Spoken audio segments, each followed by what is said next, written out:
So there's nothing better than family recipes, right? They always taste the best, especially the sweets. So there are many types of desserts out there, ranging from cakes to ice cream to cookies, whatever you want.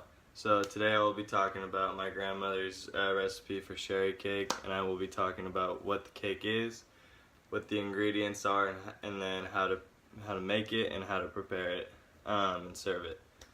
So what is the dish? So the dish I chose, like I said, is my grandmother's sherry cake, which is just a certain type of yellow cake. I chose this just because it is my all-time favorite dessert, and um, my grandmother would always bring it to family events and stuff like that, and for everybody else to enjoy.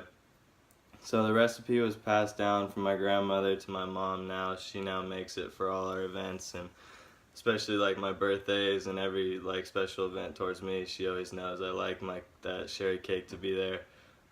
So the cake itself is pretty simple. It's a simple yellow cake with a little twist of either brandy or sherry in it.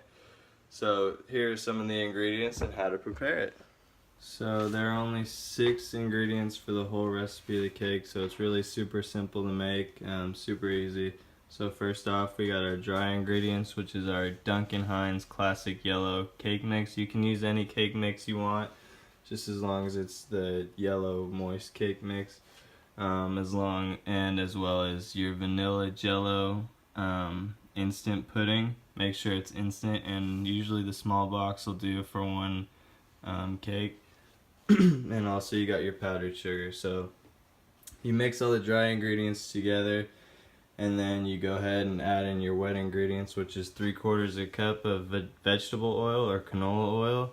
Then you got your 4 eggs and your 3/4 cup of either sherry wine or brandy. So once you mix all those all 6 of those together.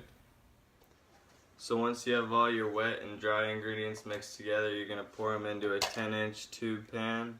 Make sure it's ungreased. And so you're going to put it in the oven for about an hour at 325. And to figure out the best way to figure out when your cake's done is you're going to put a toothpick in it. And once you pull that toothpick out clean and it comes out clean, that means your cake's done. You don't want to overbake it because it'll become super dry. You want it to be more moist. And so once you have your cake ready to go and it's all cooled, so the cake should slide right out of the pan.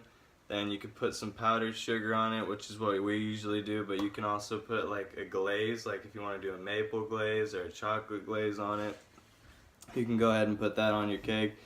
And it's best served with either some vanilla ice cream and a coffee, or you can even just do a cold glass of milk. Works just great. Tastes super good. So in conclusion, we've gone over the dish, what it is, how to make it, and how it's best prepared. So thank you for listening, and hope you try this cake at home.